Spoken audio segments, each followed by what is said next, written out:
Jadi munculnya perselisihan, munculnya pertengkaran itu bisa karena disebabkan karena sifat menggunjing, sifat orang yang egois, suka mencari-cari keburukan teman kita, mencari keburukan orang lain, akan berdampak munculnya persengketaan atau permusuhan, berdampak renggangnya hubungan ukhuwah atau bisa mengurangi persaudaraan di antara kita.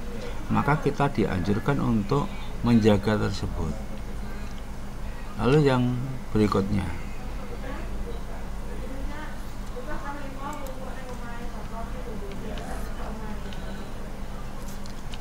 sebentar.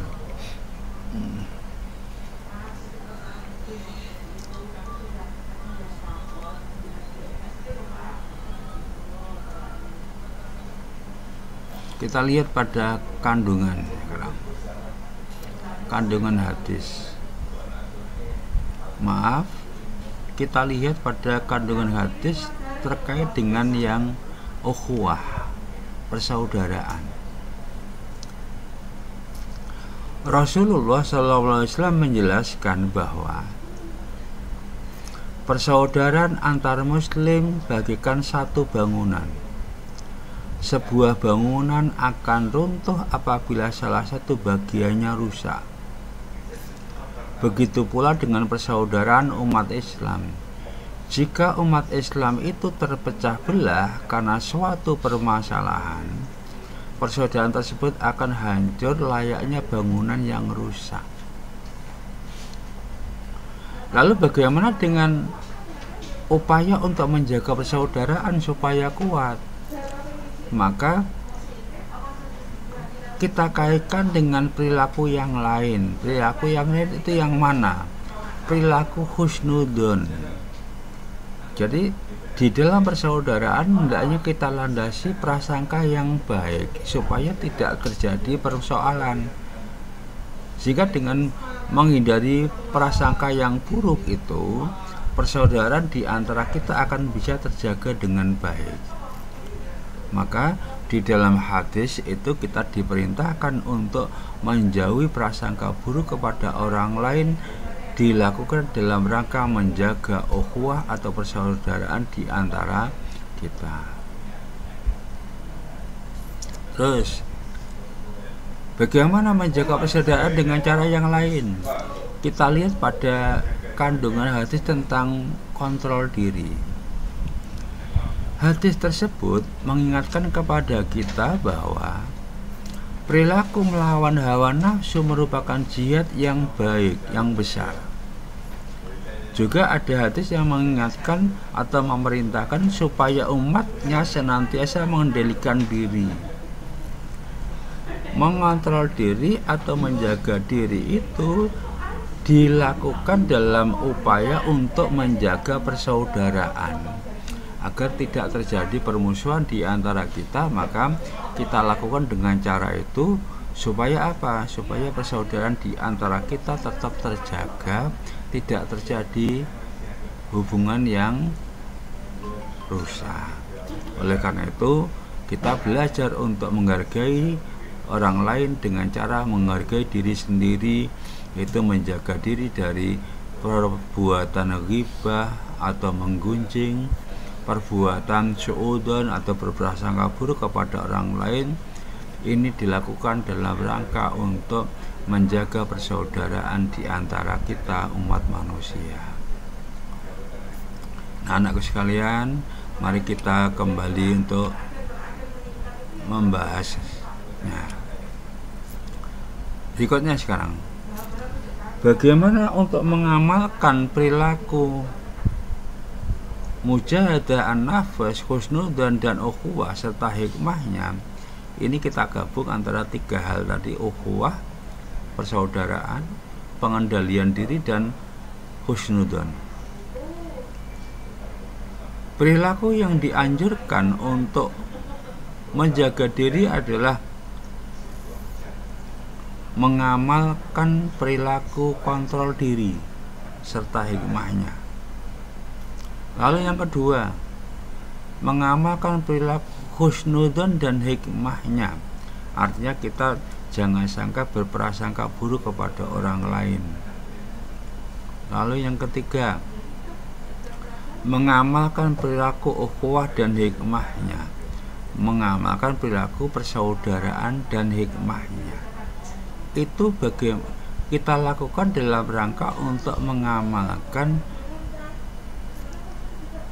perilaku atau sikap pengendalian diri, husnudzon dan persaudaraan di dalam rangka menjaga hubungan antara satu dengan yang lain.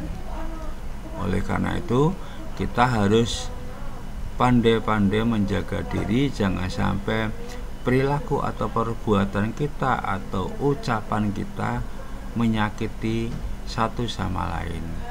Ini dilakukan agar apa? Agar kita bisa menjaga hubungan persaudaraan di antara kita.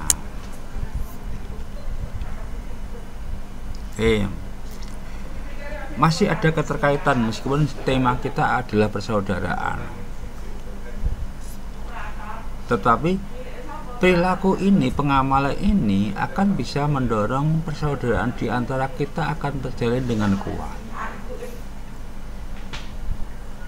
Bagaimana caranya? Yang pertama, meningkatkan keimanan dan ketakwaan kepada Allah Subhanahu wa Ta'ala. Dengan menjaga keimanan, ketakwaan itu kuat, maka akan mendorong persaudaraan di antara kita sesama orang yang beriman akan juga kuat. Lalu yang kedua, melaksanakan perintah Allah seperti sholat, puasa, zakat, dan haji. Karena di dalam rangkaian ibadah sholat, puasa, zakat, dan haji itu terkandung nilai sosial, terkandung nilai kedisiplinan, terkandung nilai ukhuwah Islamiyah juga. Berarti dengan menjaga persaudaraan itu bisa kita lakukan dengan meningkatkan kualitas ibadah kita sekaligus untuk rajin beribadah. Ini juga dilakukan dalam rangka untuk menjaga persaudaraan di antara kita. Lalu yang ketiga, menjauhkan diri dari perbuatan tercela, perbuatan yang tidak baik. Di antaranya apa? Mencuri, kemudian rasan-rasan atau ghibah, itu bisa mengarah pada timbulnya fitnah. Dampaknya akan juga mengurangi persaudaraan di antara kita. Terus sekarang kita lihat pada hikmahnya. Apa yang bisa kita capai dari perilaku mujahadah itu yang kaitannya dengan persaudaraan adalah satu, meningkatkan kesabaran, karena orang yang sabar itu bisa menghindari permusuhan. Akhirnya persaudaraan di antara kita bisa terjaga dengan baik. Lalu yang kedua, dapat mempertimbangkan kebutuhan hidup sesuai dengan kemampuan diri. Jadi kebiasaan pinjam meminjam itu tidak dilarang dalam agama, tapi kita lebih dianjurkan untuk menjaga diri dalam rangka agar tidak terjadi persoalan di antara kita sesama manusia. Gelem utang nih gak gelem nyaur, itu akhirnya menjadi runtuhnya persaudaraan. Lalu yang ketiga, meningkatkan rasa syukur kepada Allah. Terima apa yang ada, syukuri, itu akan lebih baik. Lalu yang keempat, mempererat tali silaturahmi, karena tali silaturahmi itu hakikatnya adalah memperkuat ukhuwah atau persaudaraan. Lalu yang berikutnya, terhindar dari maksiat, artinya kita dianjurkan untuk menghindarkan diri perbuatan maksiat. Lalu yang keenam, terhindar dari perselisihan, ini dimaksud